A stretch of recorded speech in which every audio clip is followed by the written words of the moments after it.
இப்போ நடிப்பு அப்படின்னு வரும்போது ரொம்ப சிம்பிளான நடிப்பு. ஒரு காலத்தில் நல்ல திக்காக இருக்கிற புக்ஸ் எல்லாம் இதை படிச்சிட்டேன் அப்படின்னு சொல்கிறது எனக்கு ஒரு பெருமை. 18-19 வயசில் கூட இருக்கிறவங்களாம் நிஜமாக இவன் படிச்சுட்டானா, இவன் ஏதோ பேசுகிறானே, ஒரு 4 பேஜில் 4 வார்த்தை மட்டும் பொறிக்க வச்சுட்டு அவங்ககிட்ட நான் பேசுவேன். இன்னைக்கு நீ இந்த புக்கு படிச்சிட்டியா அப்படின்னு கேட்டால் என்னால் இல்லைன்னு சொல்ல முடியுது. எனக்கு என்ன நேர்மை வளர்ந்துருச்சா? அப்படி கிடையாது. திமிர் வளர்ந்துருச்சா? அதுவும் கிடையாது. இப்ப தாஸ் கேபிட்டல் படிச்சே இருக்க வேண்டிய விஷயம். சரி, கம்யூனிஸ்ட் பிலாசபி வேணாம், பிலாசபி மட்டுமே எடுத்துப்போம். பீயிங் அண்ட் நத்திங்னஸ் சாத்தரோட மாபெரும் புக், அதை படிச்சே இருக்கணும். கைத்தட்டல் தான், கைத்தட்டலுக்காக தான் நம்முடைய வாழ்க்கை. கைத்தட்டல் தான் அப்படின்னு சவுண்ட் இல்லை, இட்ஸ் ரிவார்ட். எல்லாமே ரிவார்ட் பேஸ் தான் நம்ம பிஹேவியர் அத்தனை. இந்த ரிவார்ட் பேஸ்ல நிறைய பேருக்கு இப்போ வந்து நான் யார் அப்படின்ற ஒரு தேடல் கொஞ்சம் இதற்கு ஒரு குரு தேவைப்படுது. காலங்காலமாக நம்முடைய கலாச்சாரம் நமக்கு சொல்லிக் கொடுத்த விஷயம், உன்னை நீ அறிந்து கொள்ள உனக்கு அவருக்கு லாங்குவேஜ் ஆசிரியர் இருப்பாங்க. இப்படி போகும் கேள்விகளில் தான்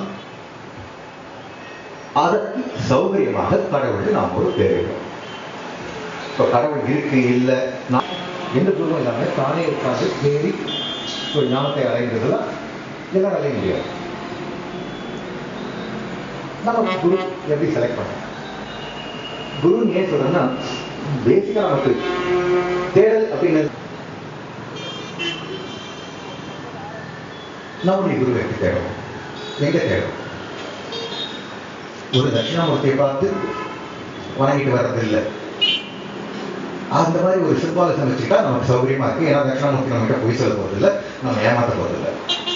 பட் இப்போ குரு அப்படின்னு சொல்லிக்கிறது நிறைய பேர் இருக்காங்க. அவங்க கிட்ட நாம் போட்டு இங்க அனலைஸ் பண்ண வேண்டியதும் அவசியம் இல்லை.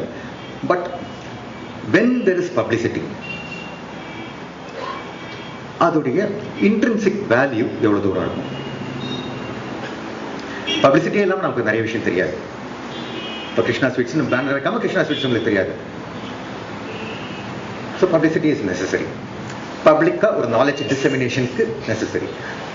பட் வென் டு வி அப்படி நம்ம மயக்கம் எங்க ஆரம்பிக்குதுன்னா, இந்த தேடல் உண்மையான மனதின் ஆதங்கமா இருக்காம கொஞ்சம் கொஞ்சமா அது ஒரு ஃபேஷன் ஸ்டேட்மெண்டா தரீங்க. சரகா இருந்தாங்க அவங்களாம் ரிஷிகள், மருத்துவ ரிஷிகள். அவங்களுக்கு யோகா தெரியாத, அப்புறம் எதுக்காக அவங்க மருந்து செஞ்சாங்க? அதுக்கு எடுத்து யோகா தெரியாதா? அவர் எதுக்கு மூலிகை வச்சு மருந்து செய்யணும்? எல்லாம் யோகா பண்ணி சரி பண்ணிடலாமே. இந்த மாதிரி ரொம்ப பிரமாதமான விஷயம்.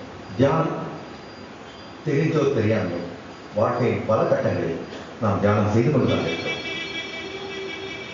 டெய்லி மார்னிங் என்னுடைய கிளினிக்ல போய் நான் உட்காந்து பேஷண்ட் பார்க்க ஆரம்பிச்சேன்னா என் குடும்பம் பற்றி எனக்கு கவலை இல்லை.